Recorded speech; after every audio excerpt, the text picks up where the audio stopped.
Se eu falar pra vocês que o desespero não tá batendo, eu tô mentindo, porque o Santos termina a 8ª rodada do Campeonato Brasileiro na penúltima colocação com apenas 5 pontos conquistados.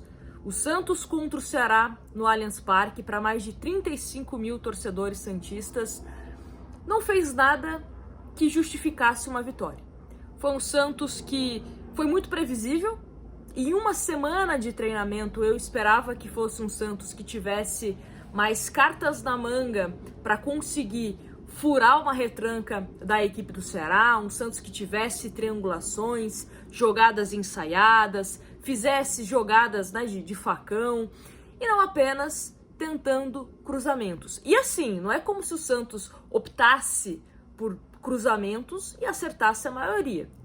Estava lá no Allianz Parque, né? Acabei de chegar aqui para gravar o vídeo para vocês, e era um Santos que errava.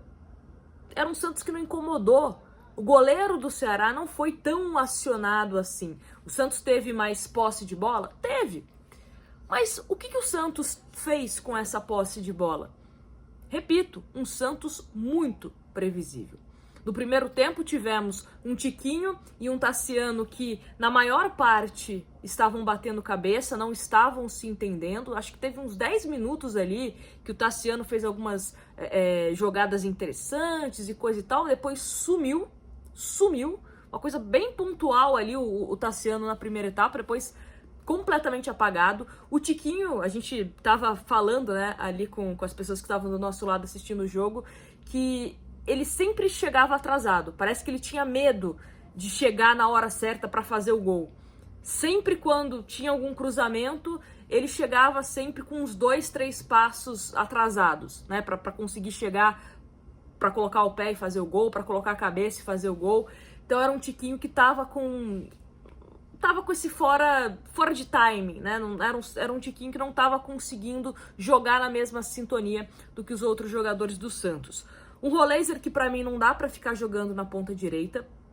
Hoje ele tem que ser esse cara mais centralizado, funciona melhor quando ele tá jogando assim, nessa posição. Era um Santos que hoje, muitas vezes, era o Rincon que tentava armar esse time do Santos, e obviamente não dava certo, né? E pior, era um Rincon que ficava com a bola às vezes para tentar iniciar alguma jogada, porque era um Ceará que estava só focado, né, em se defender. Então era um Rincon que ficava com a bola e ficava parecendo uma enceradeira, né? Ele pegava a bola, ficava ali rodando, e não tinha um ser humano para se aproximar do Rincon, para fazer uma jogada, para fazer uma triangulação, para dar opção de passe. E muitas vezes era um Santos que apostava em quê? Em bolas longas, porque não conseguia trabalhar com a bola ali no chão.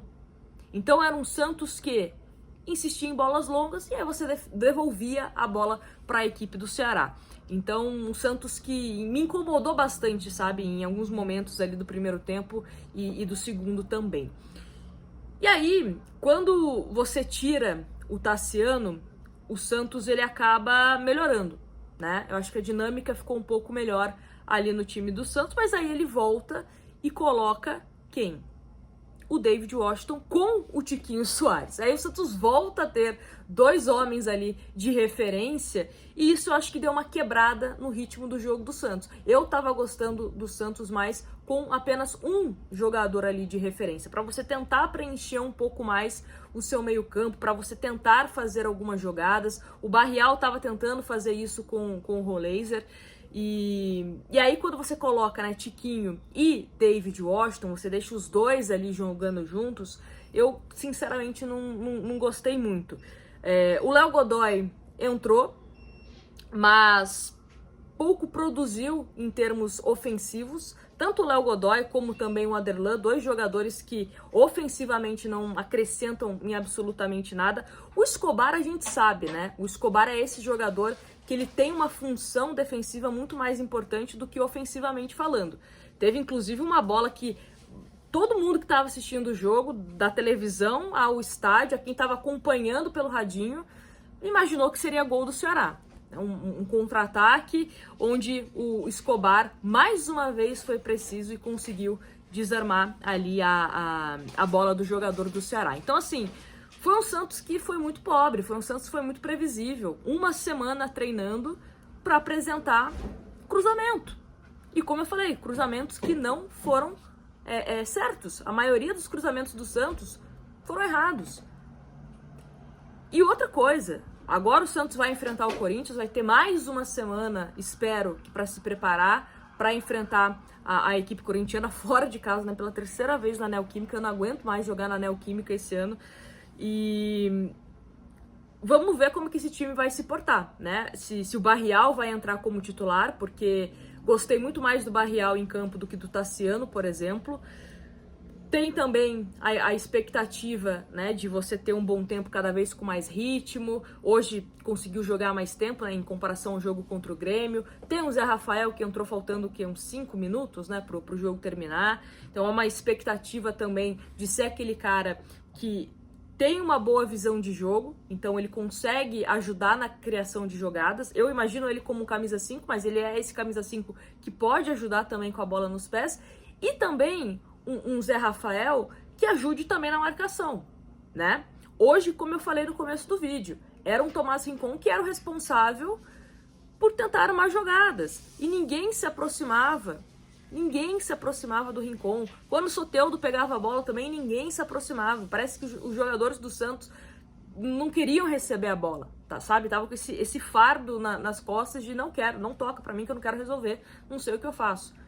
E o jogo do Ceará foi nitidamente para se defender, para conquistar um pontinho pelo menos fora de casa. E aí a gente abre a tabela aqui, o Santos está na penúltima colocação com 5 pontos. O primeiro time fora da zona de rebaixamento é o São Paulo tem 9, o Grêmio tem 9, o Vitória tem 9 e o Internacional também tem 9, né? São os times aí que tem 9 pontos. E o Ceará tá na 6ª colocação com 12 pontos. Então pro Ceará, maravilha, um empatezinho. Eles não se preocuparam tanto em atacar, mas ainda assim o Brasão em alguns momentos precisou ser acionado e se defendeu. Então a estratégia do Ceará hoje funcionou. De um time que veio querendo pontuar, não sofreu gols. O Santos, né, acabou sendo um time previsível que facilitou a vida do Ceará e ofensivamente ainda, né, corria o risco do Santos sofrer algum gol da equipe cearense. Então assim, eu até falei no vídeo que eu gravei pro GE que lembra 2023, né? Essa narrativa também de alguns jogadores, de comissão técnica, até mesmo de alguns torcedores, de que o campeonato é longo, estamos apenas na 8ª rodada. É um discurso que eu lembro muito fresco na minha cabeça de 2023. Só que estava saindo do estádio com a minha amiga Anai, e até tava falando, né, 2023, nessa situação, a gente tava com mais pontos do que agora. Então é pior a situação do que em 23. Então, eu sei que a gente critica muito a diretoria do Santos, e tem que criticar, porque a diretoria do Santos tá dando um show de horror, principalmente possibilidade de transfer ban agora com o Jean Lucas, com o João Basso, aquela situação bizarra com o Pedro Caixinha. Tem que criticar, tem que cobrar. Só que a gente também tem que começar a cobrar cada vez mais também de jogador, de comissão técnica, cobrar todo mundo, porque é um Santos que é desesperador ver o Santos jogando. Parece que pode continuar jogando, sei lá, estivesse jogando até agora aqui, mais 5 horas o Santos jogando, ia continuar tentando a mesma coisa, tentando cruzamento, errando cruzamento e não tem mais nada para apresentar. Um time que tecnicamente pode entregar mais,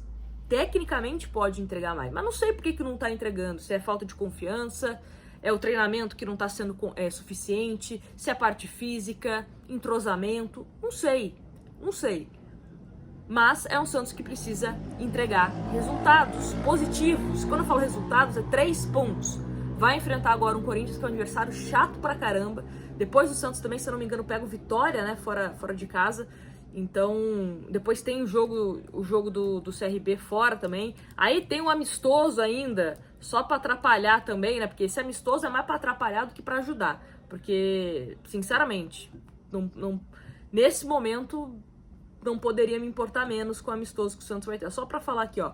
Pega o Corinthians domingo, Depois o Santos pega o CRB pela Copa do Brasil, Vitória também fora de casa, e aí o Santos só volta a jogar na Vila Belmiro contra o Botafogo no dia 1º de junho. 1º de junho.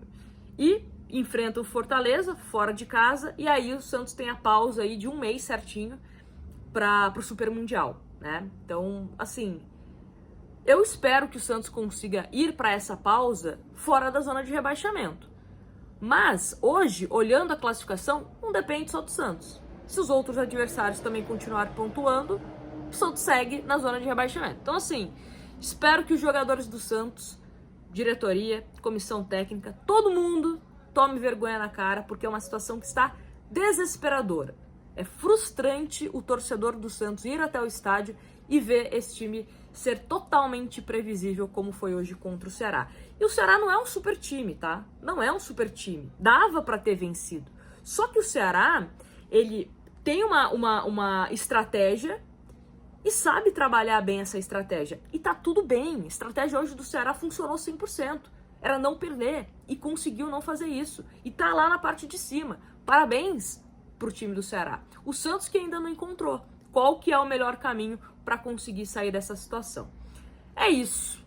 Amanhã a gente volta para falar mais sobre esse Santos e, claro, né, começar a falar também sobre essa partida contra o Corinthians. Mas me conta aqui nos comentários o que você achou desse jogo entre Santos e Ceará. Grande abraço para vocês e até um próximo vídeo. Fui!